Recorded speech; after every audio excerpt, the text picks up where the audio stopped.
जय हिंद दोस्तों, focus study with अभी पे आपका बहुत बहुत स्वागत है। तो तीसरा नंबर टेस्ट में मैथ का सॉल्यूशन हम लोग स्टार्ट करें उससे पहले पीजीटी का पेपर देख के ना दिल खुश हो गया।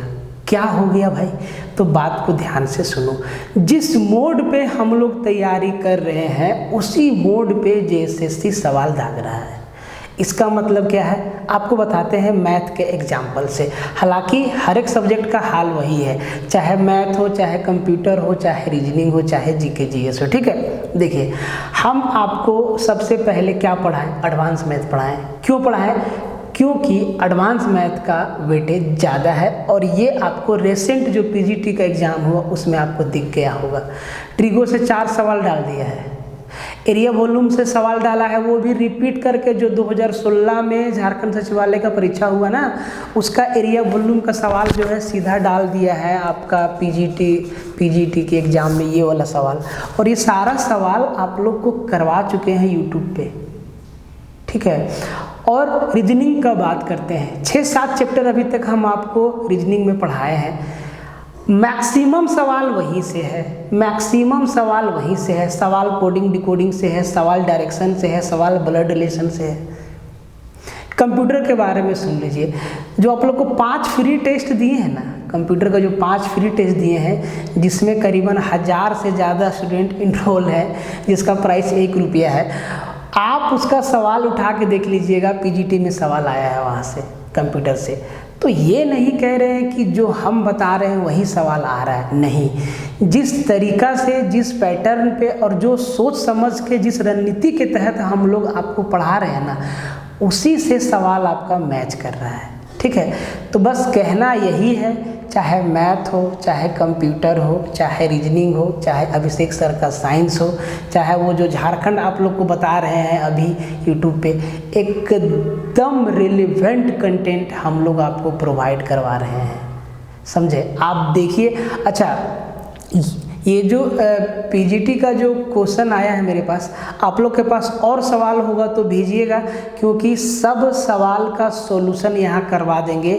झारखंड सचिवालय के लिए ये चीज़ ज़रूरी है, क्योंकि ये जेएसएससी के माइंडसेट को बताता है कि किस तरीका का सवाल जो है झारखंड सचिवालय में पूछेगा। भाई जिस पैटर्न पे अभी सवाल डाल रहा है उसी पैटर्न पे सवाल डालेगा ना। जैसे कि ट्रिगो से सवाल डाल रहा है, एरिया वॉल्यूम से सवाल डाल रहा है, हाँ लीनियर इक्वेशन से सवाल डाल रहा है, सिंप्लीफिकेशन से सवाल डाला है। वो भी कौन सा सिंप्लीफिकेशन? अलजेब्रिक सिंप्लीफिकेशन से सवाल डाला है। x² + y² + x³ + y³ सबको जोड़ने घटाने वाला सवाल डाला है। तो मतलब कहना यही है कि जिस ढर्रा पे हम लोग आपको पढ़ा रहे हैं, जिस तरीका से हम लोग आपको पढ़ाने का प्रयास कर रहे हैं, जितना हम लोग एनालाइज कर रहे हैं ना, एकदम एग्ज़ाम उसी पैटर्न पे होता हुआ दिख रहा है। और आप ये गांठ बांध लीजिए कि झारखंड सचिवालय में भी जेएसएससी इसी पैटर्न को दोहराएगी, जो पैटर्न आपको इसमें देखने को मिला अभी पीजीटी में। मतलब सवाल बहुत बढ़िया है, बहुत मुश्किल नहीं है, बहुत आसान नहीं है, अच्छा सवाल डाला है। एक चैप्टर से 4-5 सवाल डाल देना मायने रखता है। आप लोग जो टेस्ट लगा रहे हैं ना, अभी जो आप लोग टेस्ट लगा रहे हैं फुल लेंथ टेस्ट, तो उसमें बहुत लोग का कंप्लेन आया कि सर आप लोग ना कोई टेस्ट में कोई पार्टिकुलर चैप्टर का वेटेज ज़्यादा डाल दे रहे हैं। जैसे कि कोई टेस्ट में एरिया वॉल्यूम का वेटेज ज़्यादा है, कोई टेस्ट में आपका अलजेब्रा का वेटेज ज़्यादा है, कोई टेस्ट में आपका जो है मेंसुरेशन का वेटेज ज़्यादा है, कोई टेस्ट में आपका अर्थमेटिक का वेटेज ज़्यादा है। साहब इसी ढर्रा, इसी पैटर्न को दोहराएगी जेएसएससी। अब देख लीजिएगा, एकदम इसी पैटर्न को क्वेश्चन तो रिपीट करिए भैया, और क्वेश्चन फिर से रिपीट होगा। ठीक है, क्योंकि एक दिन में तो परीक्षा होगा नहीं। तो आपको ऐसा नहीं कि जितना मैथ में आपका चैप्टर है, हर एक चैप्टर से 1-1, 2-2 सवाल देगा तब जाके 20 सवाल पूरा होगा, ऐसा नहीं करेगा। 5-6-7 चैप्टर में पूरा 20 सवाल को निपटा देगा, कोई 2-4 चैप्टर का वेटेज बढ़ा देगा। तो इसी ढर्रा पे एकदम सही तरीका से आप लोग को हम पढ़ा रहे हैं मैथ में और रीजनिंग में और अभिषेक सर साइंस में। ठीक ठीक है। जो भी संसाधन है, जितना भी संसाधन है, इसमें हम लोग एकदम सही तरीका से पढ़ा रहे हैं। जिनके पास पीजीटी का पेपर होगा, जो एग्ज़ाम दिए होंगे ना, जो एग्ज़ाम दिए होंगे सॉरी, उनके पास ये सवाल होगा एरिया वॉल्यूम का, जो 2016 के झारखंड सचिवालय में आया है, और ये पेपर झारखंड सचिवालय का है, मेरा पेपर है, ठीक है। ये सवाल फिर से रिपीट किया है। और मतलब क्या बताएं, जिस तरीका का सवाल आपको हम एरिया वॉल्यूम से, चाहे ट्रिगो से, चाहे अलजेब्रा से बताए हैं ना, उसी तरीका का सवाल जो है पूछ रहा है। ऐसा नहीं कि हमको पहले से मालूम था। मतलब देखो, कभी कभी ना सिक्स सेंस काम कर जाता है, पढ़ाते पढ़ाते पढ़ाते पढ़ाते इतना अनुभव हो गया है और इतना अनुभव हो गया है कि अंदाज़ा लगा सकते हैं कि भाई इसी तरीका का सवाल जो है डिज़ाइन किया जाएगा इस बार, और वही हुआ, और हुआ भी वही, ठीक है। तो बहुत समय आपका नहीं लेंगे, ये आपको समझाना था कि बिल्कुल सही दिशा में हम लोग पढ़ रहे हैं, ठीक है। आइए टेस्ट नंबर 3। तो देखिए, आपको क्या क्या हम करवा दिए हैं यूट्यूब पे, ठीक है। तो ये जेएसएससी सीजीएल का आपका practice, JSSC CGL math, JSSC CGL math practice, JSSC CGL practice set, ये सारा का सारा ना प्लेलिस्ट बना हुआ है। और सिर्फ मैथ का ही नहीं, इसी तरीका से हर चीज़ का प्लेलिस्ट बना हुआ है। आप जाइए और एक एक चीज़ को एक्सप्लोर करिए। आप यकीन मानिए, हर एक चीज़ काम का दिया गया है आपको, जैसे तैसे नहीं है, ठीक है। इधर आइए, ऐप जो है अपना फोकस स्टडी विद अभी, इस पे मैथ 299 का इतना इंपॉर्टेंट है ना कि आप समझिए कि आपका 20 में 20 सवाल बनने वाला है। बस आप शिद्दत से आपको पढ़ना होगा, और अभी आपके पास वक्त है, आप इस बात से इनकार नहीं कर सकते हैं, ठीक है। रीजनिंग 199 का है, टारगेटेड है। 5-7 चैप्टर ही इसमें अभी आपको बताए हैं। और अब देख लीजिए, पीजीटी में लाइन से सवाल आया है, नंबर सीरीज से सवाल आया है, कोडिंग डिकोडिंग से सवाल है, आपका ब्लड रिलेशन से सवाल है, आपका डायरेक्शन से सवाल है, और यही सब हम तो पढ़ाएं, ठीक है। जनरल साइंस अभिषेक सर 499 का, जनरल साइंस अभिषेक सर 499 का आपको सवाल दिख जाएगा पीजीटी में, ठीक है, कि सर आपको क्या चीज़ दे रहे हैं। फुल लेंथ टेस्ट सीरीज 200, आपको इसमें 20 टेस्ट मिलेगा, प्लस 5 जीके जीएस का भी टेस्ट मिलेगा, ठीक है। और इन सब का कॉम्बो आपको 699 में मिल जाता है, ठीक है। तो भाई, जो पीजीटी का पेपर देख के हम लोग एनालाइज किए, वो बात हम लोग आपको बताएं, ठीक है। मतलब हम लोग सही दिशा में मेहनत कर रहे हैं और सही चीज़ पढ़ रहे हैं। आप जो है बिल्कुल विश्वास करके, आंख मूंद के आप भरोसा कर सकते हैं कि यहाँ से आपका 20 क्वेश्चन मैथ का, 20 क्वेश्चन रीजनिंग का, 20 क्वेश्चन साइंस का एकदम सही होने वाला है। बशर्ते मेहनत आपको करना है। ऐसा नहीं कि यहाँ से देख लिए, पढ़ लिए तो हो गया, और मेहनत करना होगा आपको, लगातार सीखना होगा, लगातार पढ़ना होगा, तब जाके होगा, ठीक है। तो स्टार्ट करते हैं हम लोग मैथ को। और देखो भाई, जितना भी लोग चैनल पे नया है ना, शेयर मार देना, ठीक है, लाइक मार देना। चैनल पे नया हो तो सब्सक्राइब कर लेना, एकदम याद करके, भूलने वाला बात ही सब नहीं है, ठीक है, दोबारा नहीं बोलेंगे। और एक एक सवाल को पहले खुद से लगाना, उसके बाद सॉल्यूशन देखना, और ऐसे कभी मत देखना, नहीं तो बहुत हमको गुस्सा आता है, ठीक है। थोड़ा सिंसियर टाइप से पेन पेपर लेके बैठो, थोड़ा कुछ लिखो, दिमाग को चलाओ, तब ना मजा आएगा भाई। बात समझ रहे हो मेरा?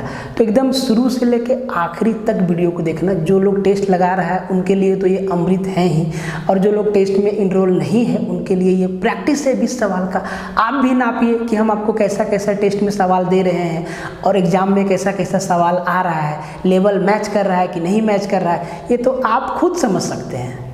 पहला सवाल को आप पहले देखिए, पढ़िए, खुद से लगाइए, फिर सॉल्यूशन देखिएगा, ठीक है। और भाई, आपको हम क्या बोले कि पीजीटी में सवाल एकदम उस लेवल का नहीं आया है जिस लेवल का हम पढ़ाए हैं, ठीक है। इसका मतलब क्या कह रहे हैं? मतलब कह रहे हैं कि हम जो लेवल से आपको पढ़ाए ना, उसके नीचे लेवल का सवाल आया है, और सारा तरीका का सवाल हम आपको बताएं। इसीलिए ध्यान से पढ़ो, ध्यान से समझो। आयोग एक ही है, संस्था एक ही है, तो सवाल तो उसी टाइप का डालेगा। बात समझ रहे हो ना?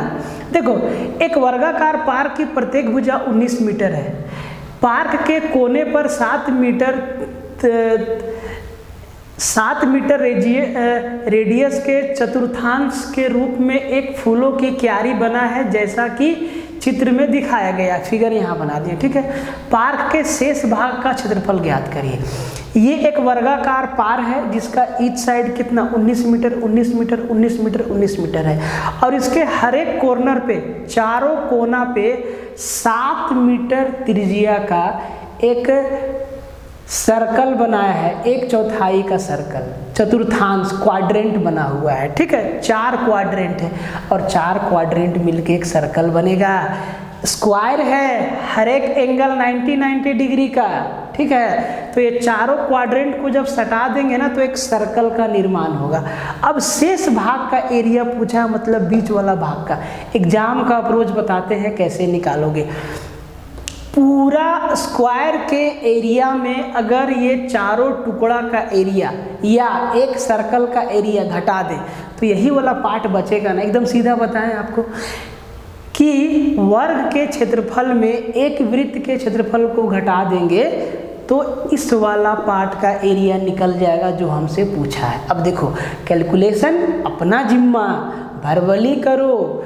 वर्ग का प्रत्येक भुजा कितना 19, क्षेत्रफल कितना भुजा का स्क्वायर 19 का square 361 metre square, 361 metre square वर्ग का क्षेत्रफल। अब वर्ग का क्षेत्रफल नहीं निकालना है, और निकालना है कि ये जो चारों कोना पे जो ये क्यारी बना है ना, ये फूल का जो बगीचा है, ऐसा करके इसका एरिया हटा के, इसका एरिया को हटा के ये वाला पार्ट का एरिया कितना होगा, ये वाला जो खाली खाली है घूमने के लिए, टहलने के लिए, मॉर्निंग वॉक इवनिंग वॉक करने के लिए, इस पार्ट का एरिया कितना होगा।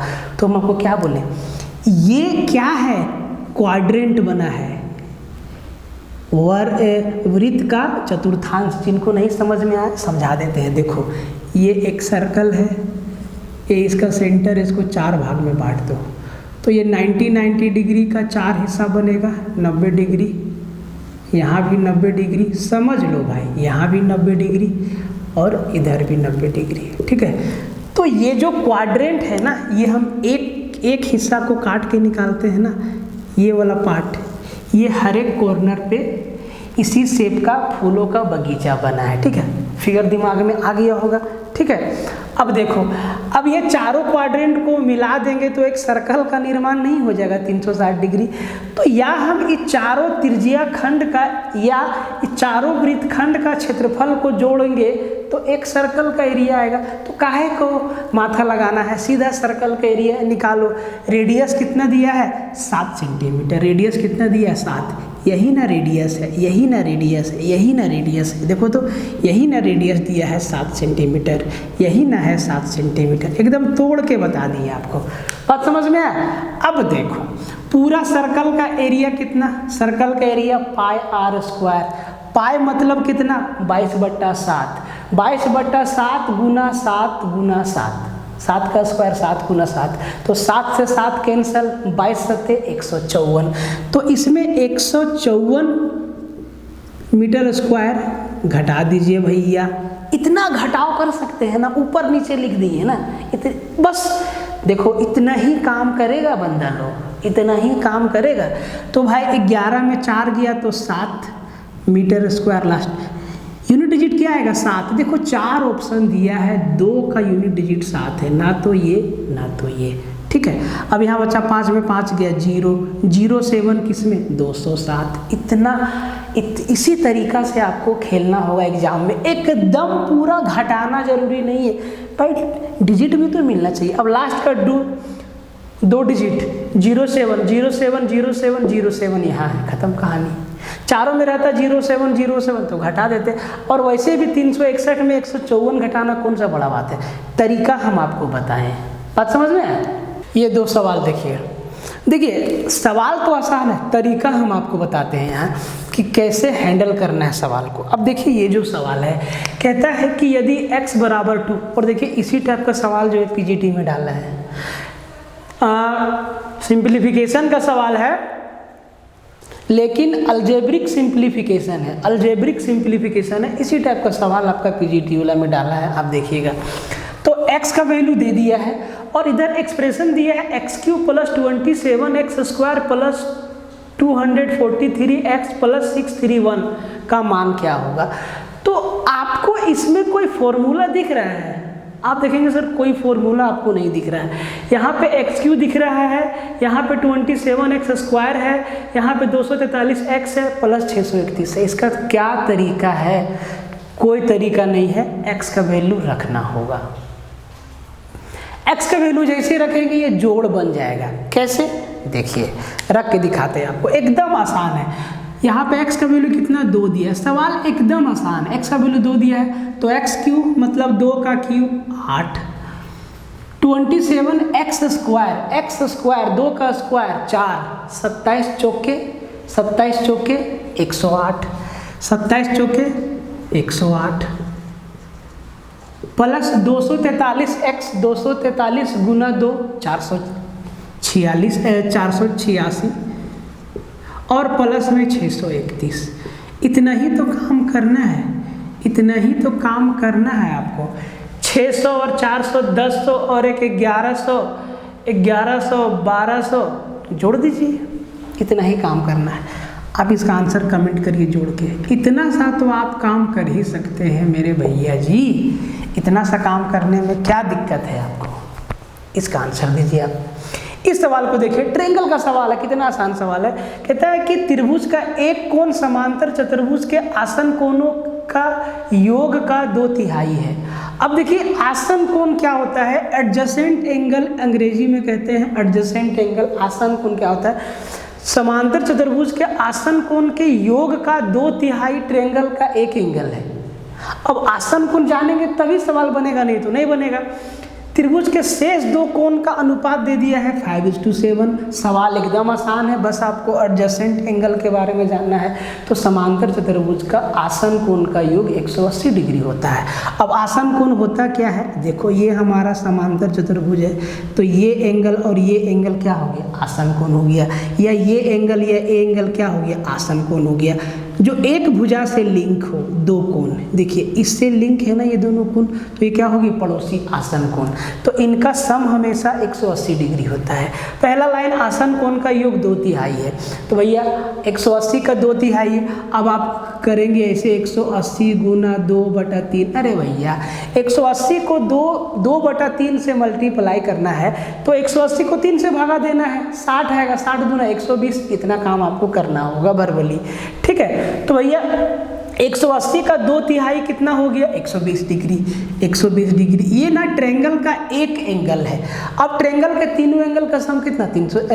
180 डिग्री होता है। 180 में 120 डिग्री एक ही कोण है, तो शेष 2 कोण का योग कितना? 60 डिग्री।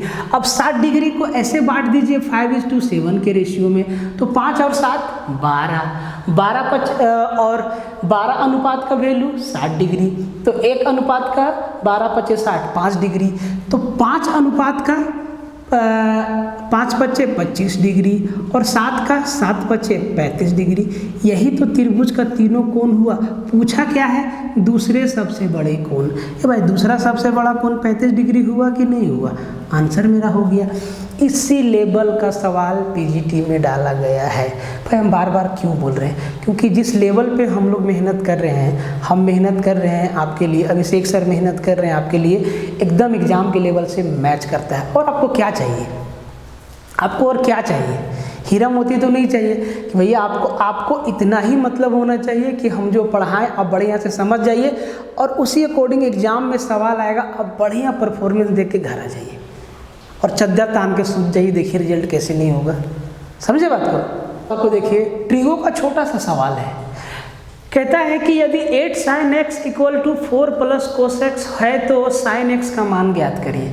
अब ये सवाल आपको देख के लग रहा होगा कि ये सवाल ट्रिगोनोमेट्री का है और आप कोशिश करेंगे कि x की जगह पर पे कोई ना कोई एंगल का वैल्यू रख के इक्वेशन को सेटिस्फाई कर दे, मज़ा नहीं आएगा। ये सवाल जो है अलजेब्रा का है। ये सवाल अलजेब्रा के तरीके से ही बनेगा और ये क्वाड्रेटिक इक्वेशन से बनेगा। मतलब इसका कैलकुलेशन क्वाड्रेटिक इक्वेशन होगा तभी sin x का 2 वैल्यू आएगा। बात को समझ में? ये हुआ सवाल, देखते ही समझ जाना। जैसा कि आप लोग को करना है।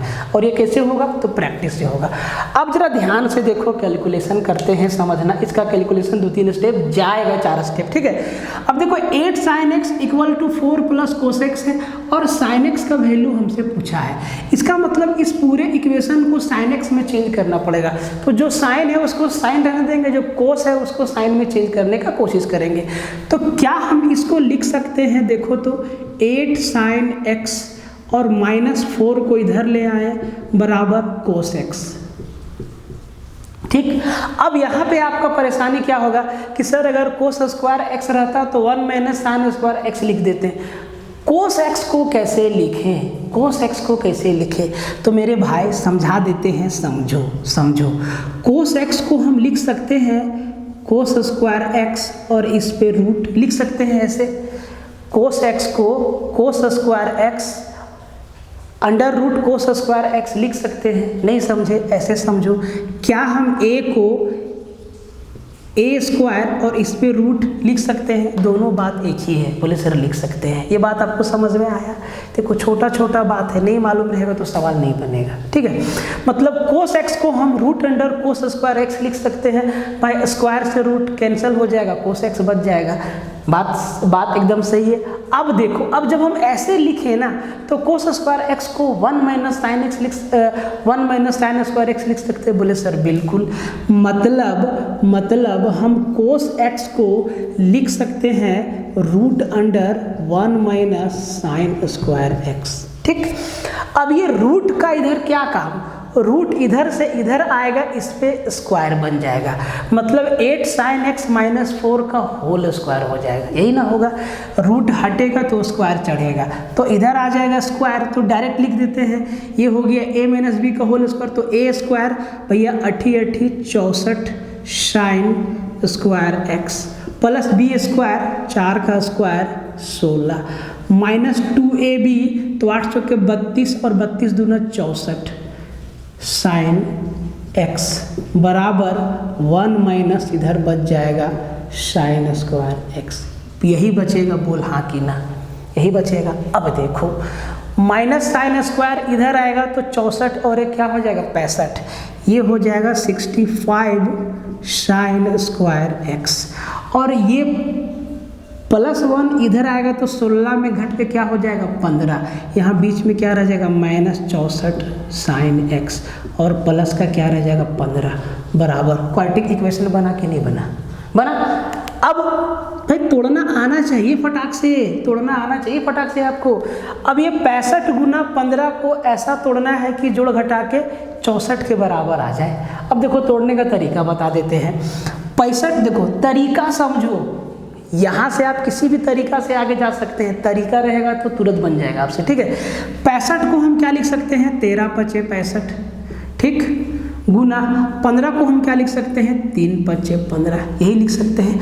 अब जरा इसको ऐसा 2 फैक्टर करो कि घटा के जोड़ के 64 आ जाए, तो कैसा होगा 13 × 3 = 39 और 5 × 5 = 25। जरा ध्यान से देखो, दोनों जगह माइनस का साइन रहेगा, -39 -25 कितना -64 नहीं हुआ।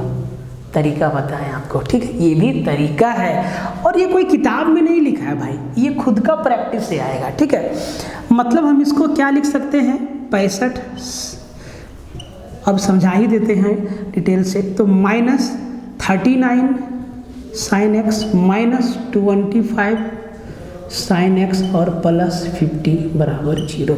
यहाँ से क्या कॉमन ले लें, तो सर 65 39 में क्या कॉमन आएगा 13 sin x कॉमन आएगा, यहाँ क्या बचेगा sin x माइनस 13 × 3 = 39 3 बचेगा, ठीक है। माइनस यहाँ से क्या कॉमन ले, सेम चीज़ बचना चाहिए, सेम चीज़ बचना चाहिए। अच्छा यहाँ पे सॉरी 5 बचेगा ना, 13 × 5 = 65, तो 5 sin x, ठीक है। अब यहाँ से भी 5 कॉमन लेना होगा, तो अंदर 5 sin x -3 बराबर 0। अब इसके बाद आपको करने की आवश्यकता नहीं है, 5 sin x -3 = भी 0 होगा। और जब इन दोनों में इसको कॉमन लेंगे तो यहाँ पे एक फैक्टर और बन जाएगा 13x माइनस 5। तो यहाँ से साइन एक्स का वैल्यू आएगा 5/13 और यहाँ से आएगा 3/5।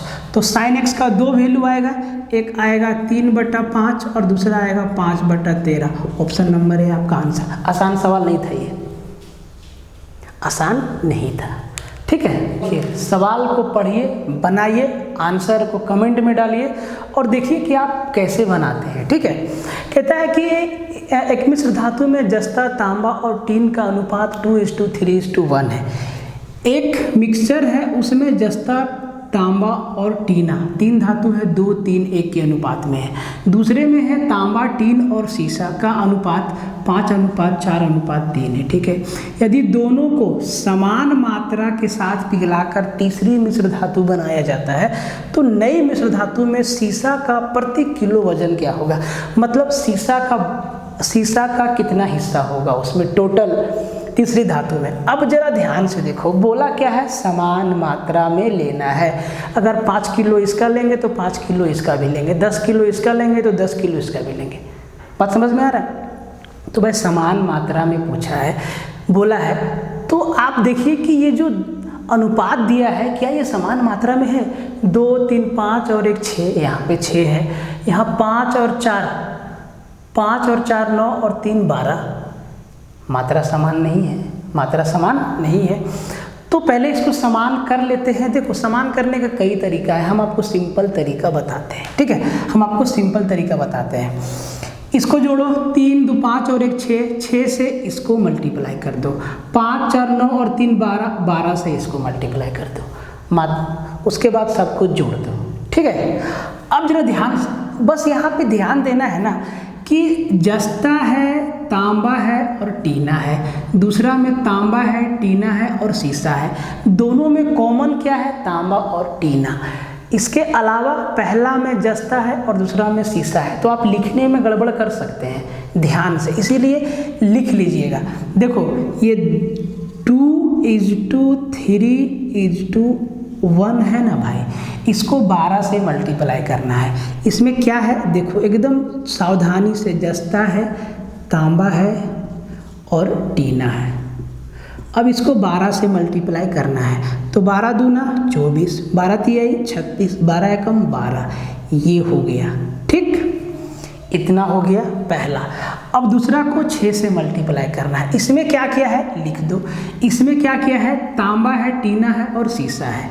इसमें क्या किया है, तांबा है, टीना है और सीसा है। तो तांबा और टीना को तो जोड़ेंगे साथ में क्योंकि दोनों सेम है, सीसा मेरा अलग हो जाएगा। अब इसको मल्टीप्लाई करना है भैया 6 से, तो 6 बचे 30, 30 क्या होगा, तांबा, तो इसको तांबा के साथ जोड़ेंगे। ठीक है, फिर 6 चौके 24, 24 क्या होगा, टीना, तो इसको ना टीना के साथ जोड़ेंगे। ठीक है, और एक क्या बच गया, सीसा। ये देखो ध्यान से, सीसा कितना, 6 तिहाई 18। अब देखो टोटल धातु का वजन कितना हो गया, ये तो रेशियो ही है ना। ये 24 यहाँ पे हो गया, 66 यहाँ पे हो गया आपका 36 और ये 18, सब कुछ जोड़ो टोटल वजन कितना है। तो 24 ही 18 को 20 मानो, 20 और 30 50, 50 और इसको 60 मानो, 110, 110 और इसको 30 मानो, 140 और यहाँ से 4 बचा, 144 इसका टोटल वजन हो गया। अब इसमें सीसा कितना है, तो जी 18 है, 18 8 144, मतलब 8 भाग में 1 भाग सीसा है। यही आपसे पूछा गया था, सिंपल सा बात।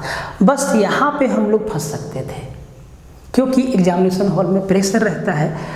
प्रेशर देखो भाई, चाहे कोई कुछ भी बोल ले, प्रेशर रहता है तो रहता है। अब समस्या ये है कि प्रेशर रहता है तो इसको हैंडल कैसे करें, प्रेशर को कम कैसे रखें कि ताकि हम अकबका के कुछ गलत कदम वहाँ ना उठा दें, गलत ऑप्शन टिक ना हो जाए हमसे, या हम गलत सॉल्यूशन ना करने लगे जिससे हमारा टाइम चला जाए। देखिए आपको हम बार बार क्या बोलते हैं कि आप सवाल देखिए, वीडियो को पॉज करिए, सवाल को लगाइए, फिर सॉल्यूशन देखिए। फ़ायदा सिर्फ और सिर्फ आप ही को होगा, बाकी पूरा धरती पे किसी को नहीं होगा। अगर आप इस तरीका का काम करेंगे, जो जो करेगा सिर्फ उसी को फ़ायदा होगा। ठीक है। कहता है कि एक दुकानदार के पास 660 केसर पेठा है और 510 पान पेठा है। वह उन्हें इस तरह से व्यवस्थित करना चाहता है कि प्रत्येक ढेर में समान संख्या हो और वे ट्रे में मतलब जहाँ पे रखना है ट्रे में कम से कम क्षेत्र ले।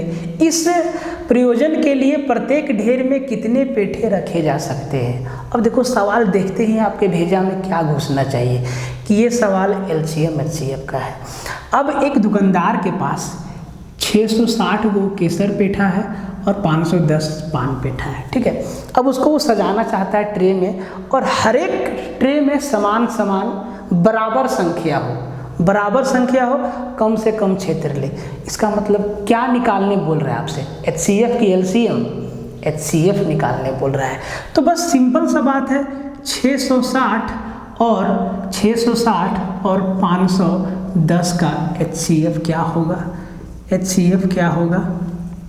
तो अब आप HCF निकालने का कई तरीका जानते हैं। बेस्ट तरीका क्या है कि आप डायरेक्ट देख के बताइए कि HCF इसका क्या होगा। कौन सा बड़ा से बड़ा नंबर है, कौन से बड़ा HCF मतलब क्या होता है, बड़ा से बड़ा नंबर होता है। ठीक है। तो 60, 66 और 510, 660 और 510 में क्या है, 10 का गुना है।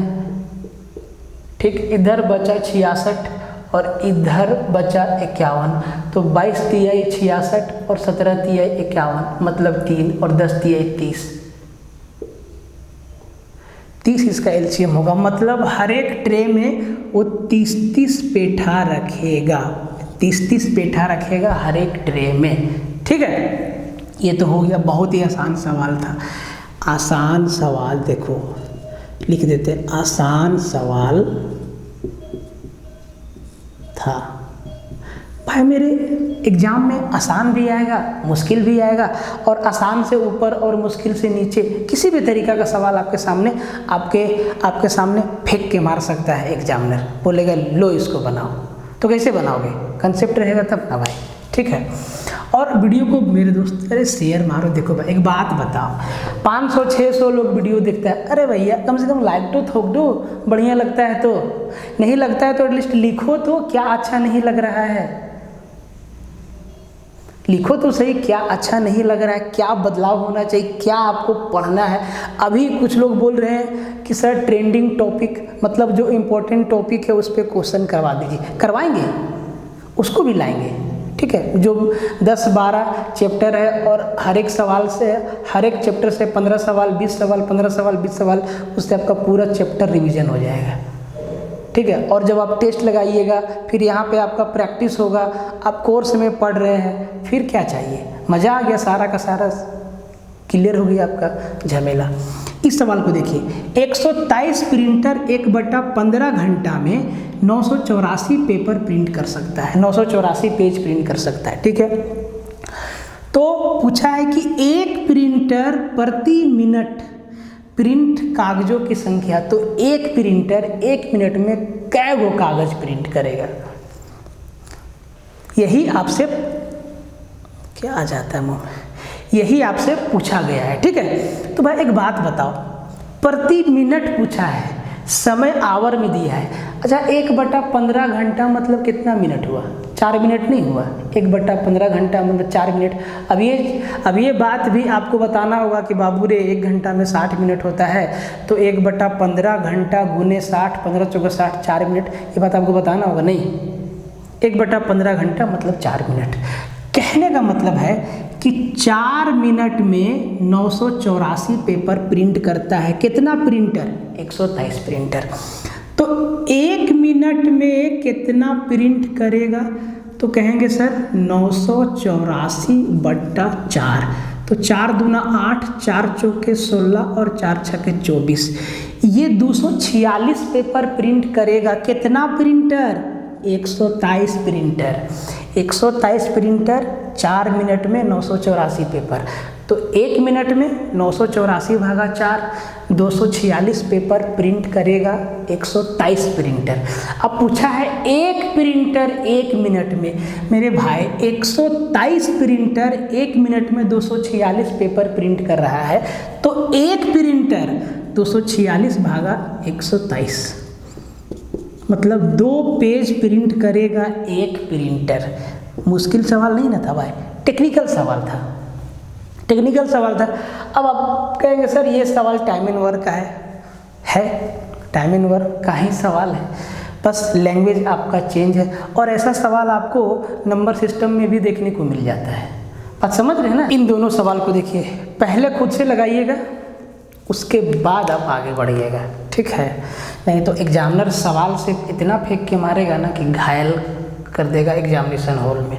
कहता है कि यदि x + y + z बराबर 9 और xy + yz + zx बराबर 23 हो तो x³ + y³ + z³ - 3xyz का मान क्या होगा? इसको देख के क्या याद आता है, इसका कितना फॉर्मूला होता है, इसका 3-4 डेरिवेशन होता है, उसमें से आपको x + y + z का वैल्यू दे दिया है और xy + yz + zx का वैल्यू आपसे पूछ दिया है। 1 मिनट, कुछ और तो नहीं ना दिया है? हाँ ठीक है।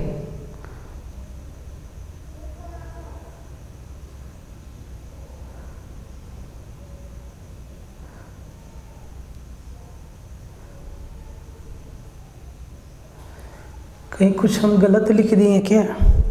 x³ + y³ + z³ - 3xyz का मान पूछा है और दिया है x + y + z बराबर 9 और xy + yz + zx बराबर 23 दिया है। ठीक है ठीक है ठीक है ठीक है ठीक है ठीक है, ठीक है ठीक है। तो देखिए इसका डायरेक्ट डेरिवेशन समझिए, x³ + y³ + z³ - 3xyz का 4-5 डेरिवेशन होता है, उसमें से कौन सा डेरिवेशन यहाँ लगा हुआ है जिसका वैल्यू दिया हुआ है, तो इसका वैल्यू बराबर होता है x + y + z। काहे हमको लग रहा है कि सवाल कुछ छूट गया है या कुछ मिस्टेक है या कुछ और होना चाहिए।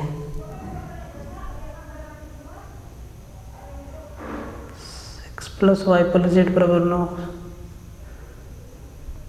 ठीक, देखते हैं। देखो इसका एक डेरिवेशन क्या होता है, जो यहाँ पे देखो जैसा दिया हुआ रहेगा ना वैसा ही फॉर्मूला आपको लगाना है। अलजेब्रा में हम आपको बताएं इसका 5 से 6 टाइप का डेरिवेशन बनता है और सब एक ही फॉर्मूला से बनता है, ठीक है, और सबसे सवाल आता है। तो x³ + y³ + z³ - 3xyz बराबर एक डेरिवेशन होता है x + y + z इंटू में x + y + z का होल स्क्वायर और -3 into xy plus yz plus zx, ये होता है एक डेरिवेशन। और अब ध्यान से देखिए x + y + z का वैल्यू दिया हुआ है और xy + yz + zx का वैल्यू दिया हुआ है, ठीक है। अब आपको कुछ नहीं करना है, सबका वैल्यू रख दो मेरे दोस्त। x + y + z 9 यहाँ पे इंटू x + y + z का होल स्क्वायर 9 का square 81 -3 into xy + yz + zx 23। ये लो मेरे भाई, बस 23 दिया 69, 81 में 69 गया तो 12 और 9 × 12 बराबर 108। ये सवाल, ये याद रहेगा, देखो लिख देते हैं, याद रहेगा तो बनेगा और नहीं याद रहेगा तो नहीं बनेगा। इतना आप खुद से लिख लेना, गलती हम नहीं बोल रहे हैं। वैसे कि फॉर्मूला का शकल देखो क्या दिया हुआ और कौन सा लगेगा। इसका फॉर्मूला तो होता है 5-6 तो हम तो आपको बताए हैं कि इसका 5-6 डेरिवेशन होता है, लेकिन कौन सा दिया है सवाल में उसको पहचानना पड़ेगा। और अब कब पहचानेंगे, जब आपको सबका सब याद रहेगा, एकदम मुँह ज़बानी याद रहेगा तभी आप पहचानेंगे, नहीं तो नहीं पहचान पाएंगे, ठीक है। इस सवाल पे आइए, एकदम आसान सवाल है। और देखिए एकदम ऐसा ही सवाल ना एकदम पीजीटी में फेंक के मारा है ना जेएसएससी आप लोग को, एकदम ऐसा ही सवाल फेंक के मारा है। और हमको कहीं अंदर से लग रहा है कि सचिवालय में भी ऐसा ही सवाल फेंक के मारेगा आप लोग को, ठीक है, जो मतलब लगेगा कि हाँ ठीक है पढ़े तो मज़ा आया, सवाल बना, ठीक है। जब सूर्य 36 से 30 डिग्री ऊपर होता है तो 50 मीटर ऊंची इमारत द्वारा पड़ने वाली छाया की लंबाई कितना है। अब एक बात बताओ, ये इमारत है और इसका हाइट है 50 मीटर और यहाँ से सूरज महाराज चमक रहे हैं और जो छाया का एंगल बन रहा है ना वो यहाँ से 30 डिग्री बन रहा है, एंगल बना रहा है 30 डिग्री, ठीक है, 30 बना रहा है। अब देखो ये छाया का लंबाई, तो यही ना छाया बन रहा है, यही ना छाया बन रहा है धरती पर, तो इसका लंबाई कितना है। अब आपको हम क्या बताएं हैं, अब आप कहेंगे सर यहाँ पे आप 10 लगा दीजिए। भाई काहे 10 लगाएं, 10 काहे लगाएं, रेशियो आपको पता है ना, यहाँ पे 90 है, यहाँ पे 30 है और यहाँ पे 60 है, तो 30 के सामने साइड का रेशियो क्या 1 होता है, इसका रेशियो क्या √3 होता है, ठीक है। और इसको से यहाँ का रेशियो निकाल लेते हैं। तो भाई अगर 1 का वैल्यू 50 है तो √3 का वैल्यू कितना हो जाएगा, 50 √3 मीटर। सीधा उत्तर नहीं ठोक देंगे, बताओ, रेशियो याद रहेगा तब ना भाई, याद रखना है। 60 के सामने √3, 30 के सामने 1, ये रेशियो बनता है साइड का, ठीक है। देखो एक इस तरीक़ा से पढ़ोगे, देखो ये समझदारी वाला चीज़ है। अब चाहे तो यहाँ आप 10 भी लगा सकते हैं, लीजिए लगा देते हैं। मान लीजिए कि ये सब नहीं याद है तो आप कहेंगे सर मान लेते हैं कि छाया का लंबाई जो है x मीटर है, तो सर यहाँ पे परपेंडिकुलर दिया है, ये बेस है, तो 30 डिग्री लगा देते हैं। 10 30 डिग्री बोलेंगे सर लगा दीजिए, बराबर क्या होता है परपेंडिकुलर पर बेस 50/x और 10 30 डिग्री का वैल्यू कितना 1/√3 बराबर 50/x। ये का है, आम का अचार है, इसका रेशियो नहीं है, ये नहीं है रेशियो, तो यहाँ से x बराबर कितना हो जाएगा 50√3। तो इतना करने में मज़ा आता है, नहीं ना मज़ा आएगा भाई, एकदम ये काम नहीं करना है। आप समझिए कैसे बनाइएगा। देखो भाई पढ़ने का मतलब क्या होता है, पढ़ाई गढ़ाई बढ़िया से होना चाहिए। अब जरा ध्यान दो, 30 डिग्री का एंगल आपको दिख रहा है, तो 30 के सामने मतलब बिल्डिंग का हाइट दिया हुआ है 50 मीटर और 30 के सामने क्या होगा 1, तो 1 का वैल्यू कितना 50 मीटर। पूछा किसका है, छाया, जो कि बेस पे बनेगा, जो कि ये बेस पे बनेगा। और यहाँ पे 30 है, देखो ये सब ना इमेजिन करो, ये 30 डिग्री है तो ये कितना हो जाएगा 60, क्यों, क्योंकि ये कितना है 90 डिग्री है। अब 30 के सामने 1, 60 के सामने √3, 1 का वैल्यू 50 तो √3 का वैल्यू 50√3 मीटर। ऐसे होगा एग्जाम। अब आप कहेंगे सर आसान सवाल था लगा दी, भाई मुश्किल सवाल में भी लग जाता है सब में, मतलब आप समझिए कि 99.99 जितना लगा लीजिए इतना % सवाल में ये चीज़ लगेगा। रेशियो मेथड से आप फेंक दीजिएगा उठा के, बस समझ आपके अंदर होना चाहिए। बात समझ में आया। सवाल को देखिए, पहले खुद से लगाइएगा फिर सॉल्यूशन देखिएगा, ठीक है। ये भी सवाल हाइट एंड डिस्टेंस से है, HD लिख दिए, ठीक है। कहता है कि 200 मीटर चौड़ी सड़क के दोनों ओर समान ऊंचाई के 2 खंभे विपरीत खड़े हैं, ठीक है। सड़क पर उनके बीच एक बिंदु से उनके शीर्ष का उन्नयन कोण 30 डिग्री और 60 डिग्री है। प्रत्येक खंभे की ऊंचाई कितना है। रेशियो मेथड से कैसे फोड़ देंगे, ऑप्शन की मदद से देखना, एकदम लॉजिकल बात बताएंगे, तुमको भी समझ में आ जाएगा, सबको समझ में आएगा। तो ये एक खंभा इधर है, ये रोड है और एक खंभा इधर है, दोनों खंभा का ऊंचाई क्या है बराबर है, ठीक है। अब सड़क पे कहीं कोई एक बिंदु से, मान लो कि ये हमारा एक बिंदु है और ये बीच में नहीं है, इसके शीर्ष का उन्नयन कोण, शीर्ष का उन्नयन कोण 30 और 60 डिग्री है, 30 और 60 डिग्री है। तो आप यहीं पे 30-60 बना दो, कोई दिक्कत नहीं, ठीक है। अब देखो पूरा सड़क का चौड़ाई कितना दिया है 200 मीटर, 200 मीटर, ठीक है। अब आपको इसमें 2 ट्रायंगल दिख रहा है, एक ये ट्रायंगल एक ये ट्रायंगल। भाई दोनों के आधार को जोड़ेंगे तो कितना होगा 200 मीटर होगा। हम दोनों ट्रायंगल को सेपरेट सॉल्व करना आपको सिखाते हैं, खटाक से आंसर आ जाएगा, ठीक है। अब एक बात बताओ, अगर ये 30 है तो ये 60 है, तो 30 के सामने क्या रहेगा 1 अनुपात, और यहाँ पे 60 है तो 60 के सामने क्या रहेगा, √3 अनुपात। यहाँ 60 है तो 60 के सामने वाला भुजा में क्या रहेगा, √3 का अनुपात, और यहाँ पे 30 है तो इसके सामने क्या रहेगा, 1 का अनुपात। इसका मतलब √3 और 1 का जो रेशियो है इसका सम ही तो 200 मीटर है। बोले सर बिल्कुल सही बात है, ठीक है, लेकिन यहाँ पे रेशियो लगाना नहीं है, ठीक है। अब यहाँ पे ना आपको ऑप्शन लगाना है, क्योंकि दोनों खंभा जो है ना बराबर हाइट का है, बराबर हाइट का है, ठीक। अब देखो जरा ध्यान से देखो, ठीक है। अब ध्यान से देखो, अगर खंभा 50 √3 मीटर का है तो ये भी 50 √3 मीटर का, ये भी 50 √3 मीटर का, हो सकता है 100 √3 मीटर का होगा तो ये भी 100 √3, ये भी 100 √3, हो सकता है 25 √3 का होगा तो ये खंभा भी 25 √3 मीटर, ये खंभा भी 25 √3 मीटर, हो सकता है 75 √3 मीटर का होगा तो ये भी 75 √3 मीटर और ये भी 75 √3 मीटर। यही 4 ऑप्शन में से कोई एक हमारा आंसर होगा। अगर हम ऑप्शन को ही रख दें तो देखिए क्या होता है, अगर हम 50 √3 मीटर को ही रख दें तो भैया इसका सम 200 आना चाहिए, ठीक है। रख के देखते हैं, उसके बाद आपको समझ में आ जाएगा कि कौन से सवाल को कैसे करना है, किसको रेशियो मेथड से, किसको बेसिक से। अब चाहे तो यहाँ पर 10 भी लगा सकते हैं, कोई दिक्कत नहीं है, ठीक है।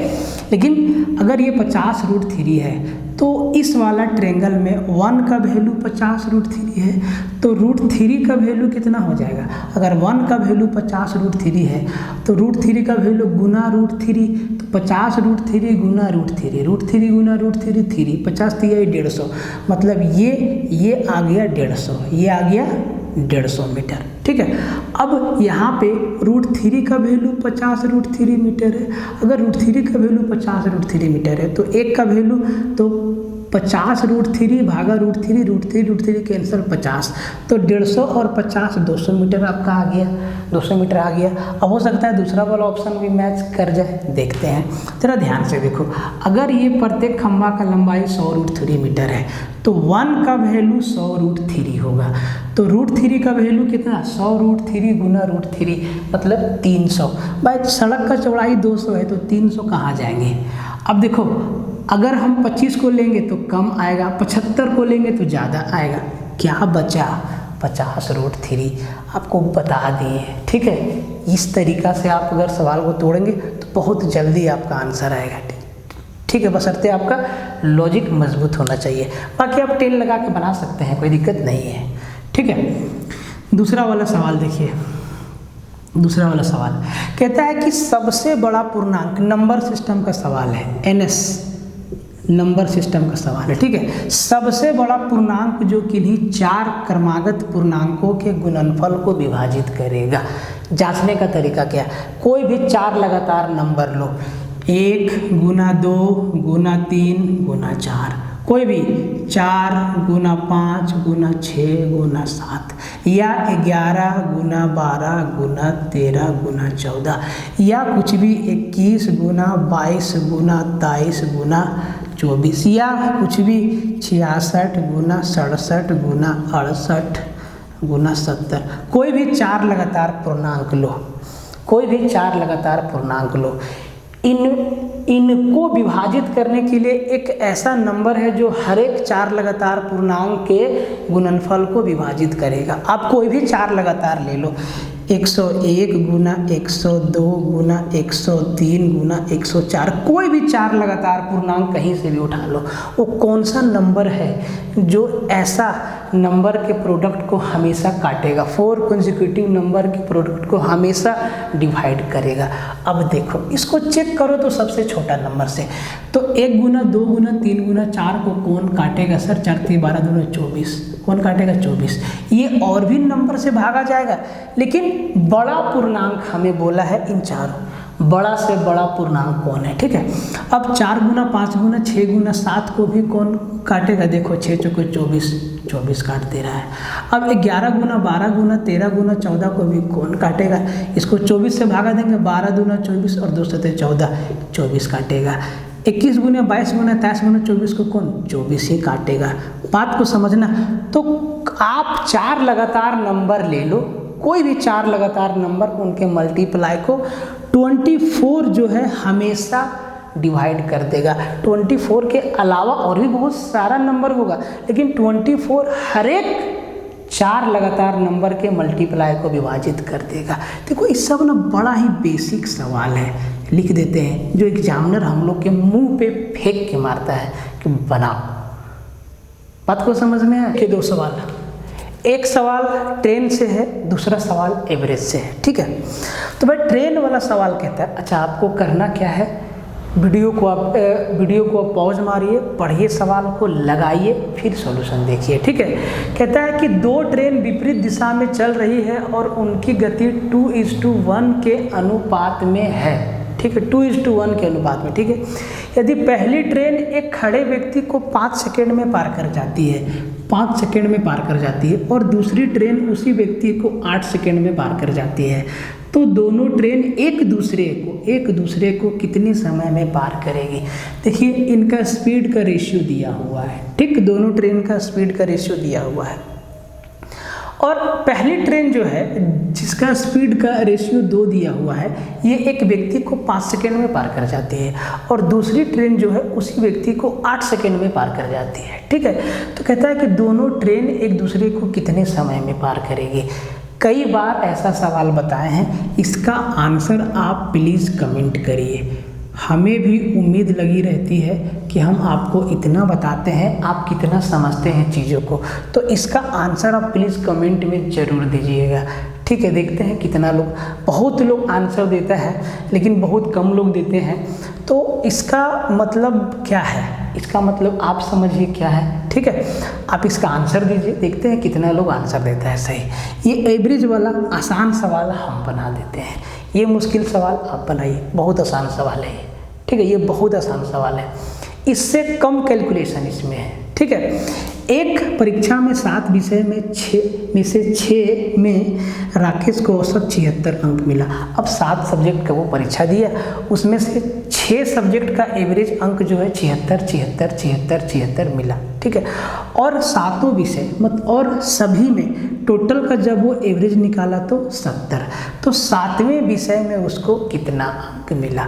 तो एक बात बताओ, 7 विषय का एवरेज अंक कितना है 70, तो 7 सब्जेक्ट का टोटल मार्क्स कितना हुआ 70 गुना 7, 7 7 49, 490 अंक मिला सब विषय मिला के, ठीक। और 7 में से 6 विषय का एवरेज अंक जो है 76 है, तो 6 विषय का टोटल मार्क्स कितना हो गया 76 गुना 6, तो 6 छक्के 36 का 6, हाथ में 3, 6 7 42 और 3 45, ठीक है। ये है 6 विषय का अंक। अब देखो ये है 7 सब्जेक्ट का टोटल मार्क्स, और ये है 6 सब्जेक्ट का टोटल मार्क्स। एकदम आसान है, घटा दीजिए यहाँ पे 4। अब 4 किसके लास्ट में 4 है, या तो 34 या तो 44, यहाँ बचा 8 में 5 गया 3, 34 आया उसका 7वां सब्जेक्ट में, जिस एक सब्जेक्ट में उसको 34 मार्क्स मिला। देखो हर एक टाइप का सवाल हम आपको टेस्ट में दे रहे हैं, जिस तरीका से JSSC एग्ज़ाम ले रहा है उसी पैटर्न पे हम आपको टेस्ट दे रहे हैं, उसी सेम पैटर्न पे हम लोग टेस्ट को प्रिपेयर कर रहे हैं। 12 नंबर टेस्ट आपका जो है लाइव हो जाएगा, या अब तक हो गया होगा, ठीक है, तैयार था वो। देखिए तो ये बात आपको समझ में आया, इसका जवाब आप प्लीज़ ज़रूर दीजिएगा, ठीक है। थोड़ा सा कंसेप्ट है इसमें। देखिए टाइम एंड वर्क के इस सवाल को लगाइए, बहुत अच्छा सवाल आपका टेस्ट में डाले हैं, ठीक है। कहता है कि किसी कार्य को करने के लिए पुरुषों, महिलाओं और बच्चों को 3:2:1 के अनुपात में नियुक्त किया गया है।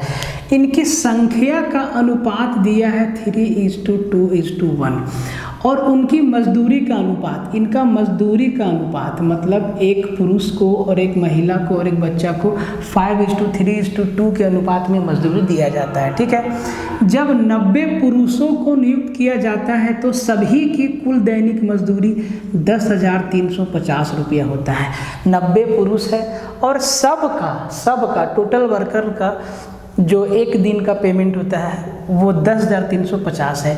एक आदमी का दैनिक मजदूरी ज्ञात करिए, ठीक है। एक आदमी का दैनिक मजदूरी का अनुपात क्या है, 5 दिया हुआ है, ठीक है। अब देखो इसको करना कैसे, बात को समझो। इनका नंबर्स का रेशियो 3:2:1 दिया है। यहाँ पे दिया है कि जब 90 पुरुष को लगाते हैं तो भैया यहाँ पुरुष, महिला और बच्चा, समझने के लिए यहाँ पे लिख लेते हैं मेल, फीमेल और चिल्ड्रेन। तो इसी 3 अनुपात का वैल्यू 90 है, तो 3 अनुपात का वैल्यू 90 है, मतलब पुरुष जो है 90 है और 3 अनुपात का वैल्यू 90 है, तो एक का वैल्यू 30 है, तो 2 का वैल्यू 60 है और एक का वैल्यू 30 है, मतलब 90 पुरुष है, 60 महिला है और 30 बच्चा है काम पर, ठीक है। और इन सब का टोटल मजदूरी होता है एक दिन का 10,350 रुपया। यहाँ पे इनका मजदूरी का अनुपात क्या दिया हुआ है, 3:5:2। मतलब इसका मतलब ये है कि एक पुरुष को दिया जाता है 5 रुपया, तो 90 पुरुष को कितना दिया जाएगा, गुना 5, 9 पचे 45, 450। आप यहाँ चाहे तो x मान सकते हैं, यहाँ चाहे तो y मान सकते हैं, कैलकुलेशन पे कोई फर्क पड़ने वाला नहीं है। यहाँ पे आखिरी में x का वैल्यू आएगा, अगर यहाँ पे x माने तो, ठीक है। अब यहाँ पे 60 है ना, और एक महिला का वेतन है 3 रुपया डेली का, तो 6 तिया 18 गुना 3 180 रुपया, ठीक। और यहाँ पर 2 है तो गुना 2 और 30 बच्चा है तो 60 मिलेगा। अब देखो ये ना पैसा का अनुपात है, अनुपात से हम लोग खेल रहे हैं, तो 450, 180 और 60, 180 और 60 240, 240 और 400, 640, 50, 90, 690। इनका टोटल अनुपात में एक दिन का पेमेंट कितना है, 690, और इसी 690 का वैल्यू कितना है, 10,350 रुपया। ये रुपया का चिन्ह लगा दिए, ठीक है। अब एक अनुपात का वैल्यू जैसे ही निकल जाएगा तो एक आदमी का हम निकाल देंगे। अब देखो ये कितना से जाएगा, देखो अब यहीं पे आता है फंसने वाला कि हम लोग 0 0 काटेंगे, फिर यहाँ से 69 दिख रहा है तो 23 से नहीं, बात को समझो, ये कंप्लीट कटेगा, ठीक है। यहाँ पे अगर यहाँ पे 690 है, इसका 10 गुना कितना होगा, 6900। अगर यहाँ भी 6900 रहता तो 10 बार में पूरा कट जाता। यहाँ पे 10,350 है, तो इसको अगर हम 7,000 माने, 6900 को 7,000 माने और 7,000 का आधा 3500, तो 7,000 और 3500 10,500 हुआ। यहाँ पे 10,350 है, क्यों है ऐसा, देखो बात को समझो। ये 6900 और 6900 का आधा, तो इसका आधा, अगर ये 7,000 रहता तो 3500 लिखते भैया, 7,000 रहता तो 3500 लिखते, तो 100 कम मतलब 3450 रुपया, और 3450 रुपया इसको जोड़ दो, 0 5 9 4 13 और 6 3 9 और 1 10, देखो 10,350, मतलब ये इसको 15 बार में पूरा उड़ा देगा। अब देखो ये कोई मैजिक नहीं है, ये चीज़ प्रैक्टिस से आएगा। आप चाहे तो इसको ऐसे काट सकते हैं, 10,350 भागा 690 और 0 0 करके काटते रहिए, ठीक है। तो एक का वैल्यू 15 पूछा है, एक आदमी का मजदूरी का अनुपात, तो एक अनुपात का वैल्यू 15 रुपया है, तो 5 का वैल्यू 15 पचे 75, ये क्या हो गया, 75 रुपया एक आदमी का दैनिक मजदूरी था। तो ये सब था आपका बढ़िया सवाल। बाकी का 2-3 सवाल इसमें रिपीट है और 2-3 सवाल आसान है, ठीक है।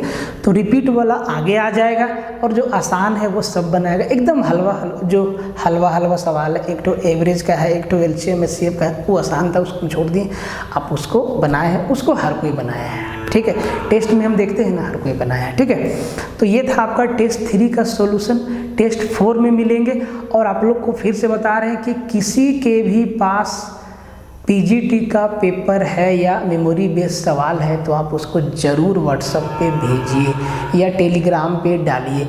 हर एक सवाल को यहाँ पे एक बार ज़्यादा से ज़्यादा सवाल आएगा ना, तो सबको यहाँ पे डिस्कस कर देंगे, तो JSSC का ट्रेंड मालूम चलेगा आपको कि किस तरीका से सवाल वो पूछ रहा है। ठीक है, मिलते हैं अगले वीडियो में, तब तक के लिए जय हिंद रहेगा हमारा।